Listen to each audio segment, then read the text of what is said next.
Vistazo rápido al monitor R7S3 de DeskView. Vamos allá. Comencemos por el packing list, o sea, lo que viene dentro de la caja, lo que ya está incluido cuando lo compras. Por supuesto, el monitor, que aquí lo tenemos, la montura para poder colocarlo en nuestra cámara de fotos o, en su defecto, cualquier otro tipo de cámara. Además, hay que tener en cuenta que tienes unas herramientas por si acaso esto lo necesitas colocar en cualquier otro lugar. Vienen dos cables HDMI, un HDMI estándar y un micro HDMI, transformándolo a HDMI normal. Una USB por si necesitas en algún momento hacerle un update al monitor. El estuche, que lo vamos a enseñar ahora mismo.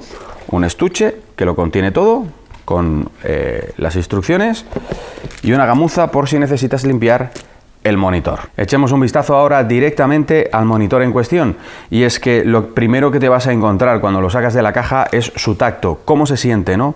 Y es que todo lo que es la parte externa del monitor está fabricada en plástico. Yo supongo que será porque el fabricante está poniendo el foco y destinando este producto a un tipo de target de público que está premiando la calidad y el precio, y para reducir costes, obviamente, la carcasa de plástico es una de las mejores opciones. Esto no quiere decir que el monitor se caliente, de hecho se calienta bien poco y además consume bastante poca batería, que es uno de los puntos a tener en cuenta, ya que el monitor tiene 2800 nits de reproducción lumínica, o sea que esto es bastante importante por si vamos a trabajar con este monitor en exteriores.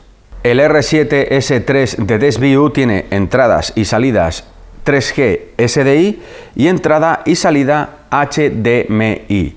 Lo que hay que tener en cuenta es que es loop out, es decir, que lo que entra por HDMI es posible que podamos también sacar la señal por HDMI, y lo que entra por SDI también puede salir por SDI. Lo que no tiene es conversión cruzada, es decir, que lo que entra en HDMI no puede salir en SDI y a la inversa. Una de las curiosidades fantásticas que yo he visto, sobre todo en la compra del R7S3 de DeskView, es la decisión de qué tipo de baterías o con qué tipo de baterías queremos que funcione el sistema. Funciona con todas, pero la montura que debe de llevar el monitor. Por ejemplo, yo elegí en este caso para baterías NP, pero también lo puedes elegir para baterías V-Lock.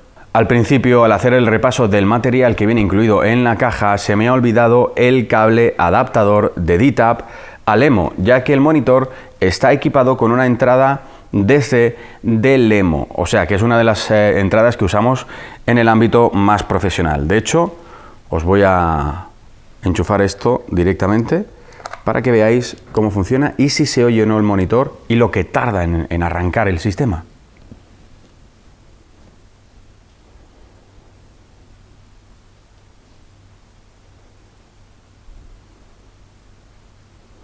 Aquí lo tendríais. Como veis, ni siquiera el ventilador, que si yo estoy a muy pocos metros, lo he podido escuchar.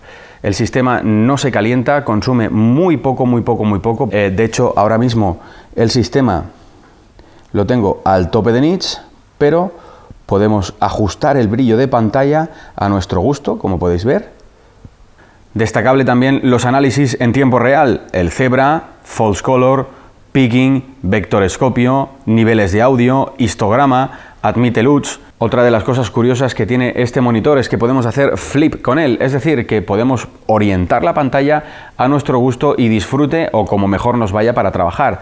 Teniendo en cuenta el precio al que lo podemos encontrar en tiendas, el R7S3 de DeskView, la verdad es que es un monitor súper competente para todo lo que nos está ofreciendo en sus especificaciones técnicas. Por último, me gustaría comentaros que el sistema consume muy poca batería. De hecho, en este mismo momento lo tengo conectado a una batería de 50 vatios hora. El marcador de la propia batería me está diciendo que va a durar 3 horas como mínimo, teniendo en cuenta que tengo conectado el monitor y un receptor de transmisión inalámbrica, así que los dos juntos van a durar 3 horas en consumir la batería por completo. Espero que este review os haya ayudado a disipar las dudas sobre el R7S3 de DeskView. Nos vemos en el siguiente vídeo.